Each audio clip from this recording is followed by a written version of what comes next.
Now I want to tell you about a friend of mine, Albert. He used to come in. Well, we only known him for about 6 months. He used to come in and play blackjack all the time, and I would tease him sometimes or whatever. He asked me for a water. I look at him like, "Do I look like a waiter to you?" But I always get it for him anyway. I remember he won like 4 out of the 5 drawings in an hour or whatever, and he's like cheering like this, He'd be an 82-year-old man, and he was always nice. He's always said goodbye, asked me if I'm working the next day, shook my hand, or flipped me off every once in a while.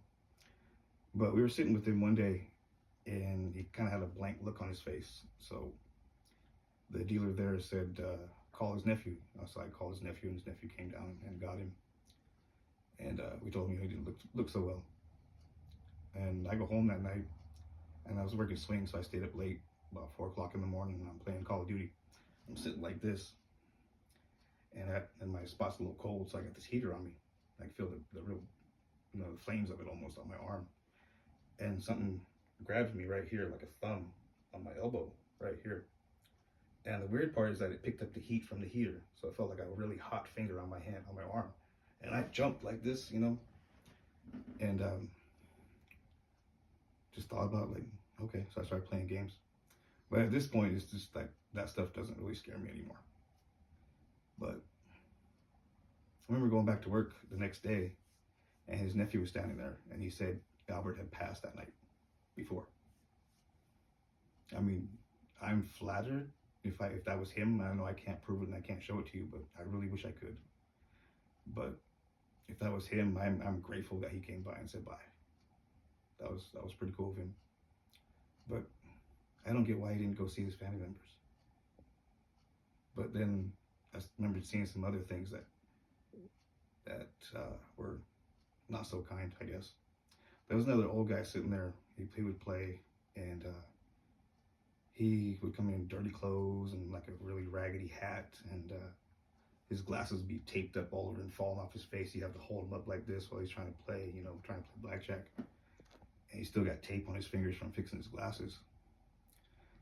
And some family member of his comes running in, is like really aggravated, like cussing him out, and said, "What are you doing here? You said you were going out to get a hamburger." And starts shoving his head against his head, and actually hits him in the back of the head. I kind of forgot I was at work, so I kind of said, "What the fuck are you doing? Get the fuck out of here!" I told that guy, and I was amazed at that. I couldn't believe I saw that.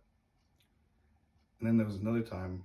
There's a little girl there, and her arm isn't fully grown. I guess I don't want to be mean, but it's deformed or whatever. I don't want to be mean, but she was pushing the buttons on the machine. So I go over and say, "Oh, so I'm sorry, she can't do that." I'm polite about it. And he goes, "Yeah, we're just waiting for somebody." I said, "Yeah, that's fine. She just can't push the button. She's old enough. She's not old enough, And he looks at me and he goes, "Do you know why they call the machines one-armed bandits?" And I looked at him like and he said, "Because of her." And I just looked at him like, that's not funny. I just couldn't believe I saw that. That was so weird. But imagine see how I treated Albert. He came back and poked me and said hi. Can you imagine if it was the opposite for those family members? What would happen if they came back? They wouldn't be too happy. I don't get why. I mean, these elders, they've lived their lives. They don't owe us anything. They carried us. They carried our friends. They carried our cousins. They carried everybody.